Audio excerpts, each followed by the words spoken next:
بسم الله الرحمن الرحیم. لی یج یہاں پہ قلقلہ ہوگا. لی یج علہا علہا لکم تذکرۃ و تعیہا اذن واعیہ فَإِذَا نُفِخَ فِي الصُّورِ نفخۃ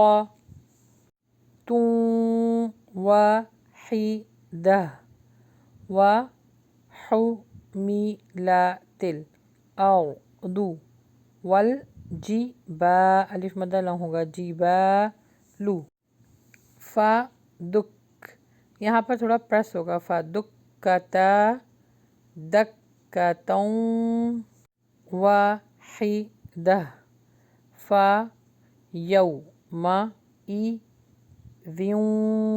وقعت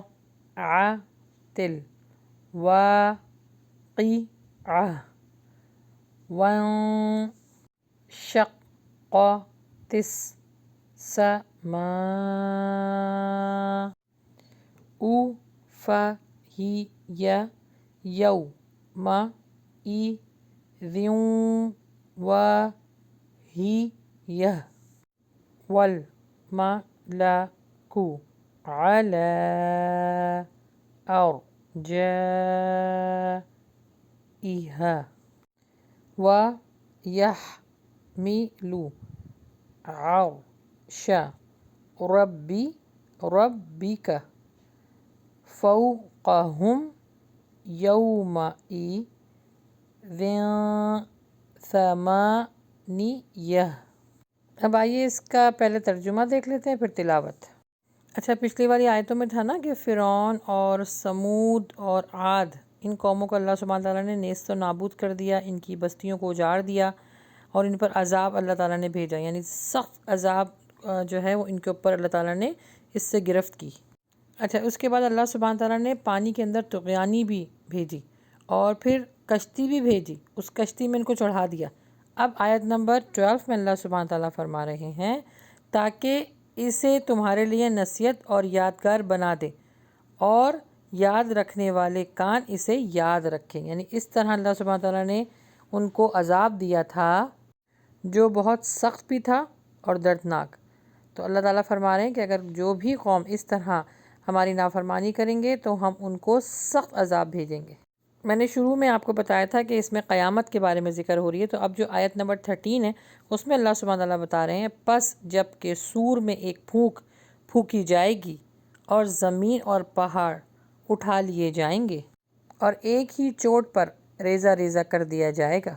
پھر آیت نمبر 15 میں بتا رہے ہیں کہ اس دن ہونے والی بات ہو جائے گی، یعنی ہر چیز ختم ہو جائے گی. اور اس زمانے میں لوگ جھٹلاتے تھے کہ بھائی قیامت تو ابھی نہیں آ رہی، یا کون سی آئے گی قیامت، جب آئے گی تو دیکھا جائے گا. تو یہاں بتا رہے ہیں اس دن ہونے والی بات ہو جائے گی، سب کے عیب اللہ سبحانہ تعالیٰ دکھا دے گا، سب کے نام اعمال اس کے ہاتھ میں پیش کر دے گا اور قیامت قائم ہو کے رہے گی اور آسمان پھٹ جائے گا. آسمان پھٹ جائے گا اور اس دن بالکل بودا ہو جائے گا، یعنی بالکل نا ریزہ ریزہ، وہ جو روئی کے گالے ہوتے ہیں نا اس طرح ہو جائے گا نرم. پہاڑ، آسمان. پھر اس دن کناروں پر فرشتے ہوں گے اور تیرے پروردگار کا عرش اس دن 8 فرشتے اپنے اوپر اٹھائے ہوں گے. تو اس میں ایک اور بات نظر آتی ہے کہ آسمان کے 8 کونے ہوں گے. یہ جو آیت ہے اس کے نظریے کے تحت کہ اللہ سبحانہ و تعالیٰ کے عرش کو فرشتوں نے تھاما ہوا ہوگا. اب کس طرح کا عرش ہے، فرشتوں نے کس طرح تھاما ہوا ہے، واللہ عالم، اللہ ہی بہتر جانتا ہے. ہمیں بس یہی بتایا گیا ہے کہ اللہ سبحانہ تعالیٰ کے عرش کو فرشتوں نے تھاما ہوا ہوگا. اب آئیے آگے اس کی تلاوت سن لیتے ہیں.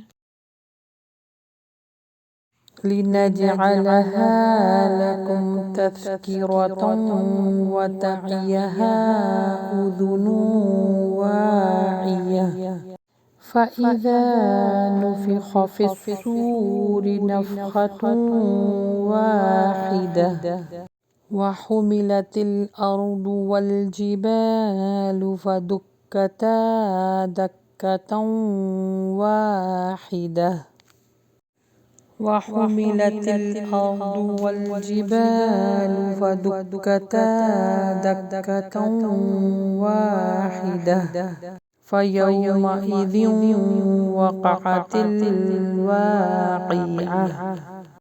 وانشقت السماء فهي يومئذ واهية والملك على أرجائها ويحمل عرش ربك فوقهم يومئذ ثمانية